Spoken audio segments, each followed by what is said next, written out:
আসসালামু আলাইকুম। মাহবুবাস কুকিং ওয়ার্ল্ডে সবাইকে স্বাগতম জানাচ্ছি আরও একটি নতুন রেসিপি দেখার জন্য।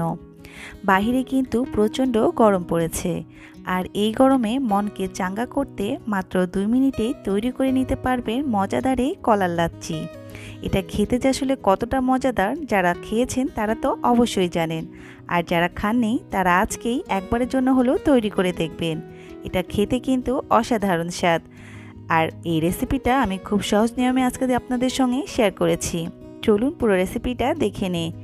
এর জন্য এখানে আমি পাকা কলা নিয়ে নিয়েছি, আর এখানে অবশ্যই একটু পাকা কলা ব্যবহার করতে হবে।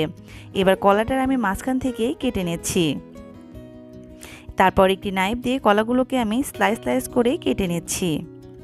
আপনারা চাইলে কলাটাকে না কেটেও ব্যবহার করতে পারবেন, তবে আমি ব্লেন্ড করার সুবিধার্থে এই কলাগুলোকে আমি ছোট ছোট টুকরো করে কেটে নিচ্ছি। দেখুন আমার কলাগুলোকে কেটে নেওয়া হয়ে গেছে। দেখে নিশ্চয়ই বুঝতে পারছেন ঠিক কিভাবে কেটে নিয়েছি।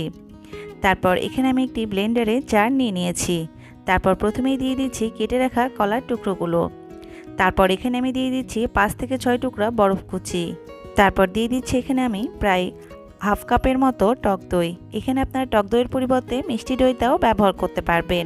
যার হাতের কাছে যেটা থাকবে সেটা দিয়ে কিন্তু এই লাচ্ছিটা তৈরি করতে পারেন। তারপর দিয়ে দিচ্ছি প্রায় 4 টেবিল চামচের মতো চিনি। তারপর দিয়ে দিচ্ছি 2 টেবিল চামচ পরিমাণ গুঁড়ো দুধ।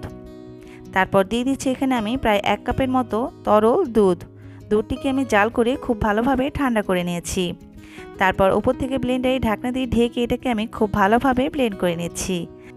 দেখুন খুব ভালোভাবে ব্লেন্ড করে নেওয়া হয়ে গেছে, আর তৈরি হয়ে গেছে ভীষণ মজাদার ব্যানানা লাচ্ছি। এরকম লাচ্ছি খাওয়ার জন্য আপনাদেরকে আর বাহিরে কোনো রেস্টুরেন্টে যেতে হচ্ছে না। ঘরেই কিন্তু খুব সহজেই লাচ্ছিটা তৈরি করে নেওয়া যায়। দেখেই নিশ্চয়ই বুঝতে পেরেছেন। এবার আমি এগুলোকে পরিবেশন করে দেখিয়ে দিচ্ছি, আর এগুলো ঠান্ডা ঠান্ডা পরিবেশন করে খেতেই কিন্তু বেশি মজা লাগে। তাই পরিবেশনের আগে আমি গ্লাসে 2 টুকরো করে বরফ দিয়ে নিয়েছি, আর তারপর গ্লাসে ঢেলে এগুলোকে আমি পরিবেশন করে নিয়েছি। আপনারা কিন্তু আপনাদের পছন্দ মতো পরিবেশন করে খেতে পারেন, তবে আমি বলবো পরিবেশনের আগে অবশ্যই একটু বরফ টুকরো দিয়ে পরিবেশন করে নেবেন। এতে করে ব্যানানা লাচ্ছির স্বাদ কিন্তু আরও দ্বিগুণ বেড়ে যাবে। আর এই গরমে এইরকম 1 গ্লাস লাচ্ছি হলে তো আর কোনো কথাই নেই। এক নিমিষেই শরীরের সমস্ত ক্লান্তি যেন দূর করে দিচ্ছে, মনকে একদম চাঙ্গা করে দিচ্ছে। তো তাহলে আর দেরি না করে আজকেই কিন্তু এই রেসিপিটা বাসায় একবারের জন্য হলেও তৈরি করে খেয়ে দেখবেন, আর খেতে কেমন লাগলো তা অবশ্যই জানাবেন। আজকের মতো এখানেই বিদায় নিচ্ছি। সুস্থ থাকবেন, ভালো থাকবেন, আমাদের জন্য দোয়া করবেন।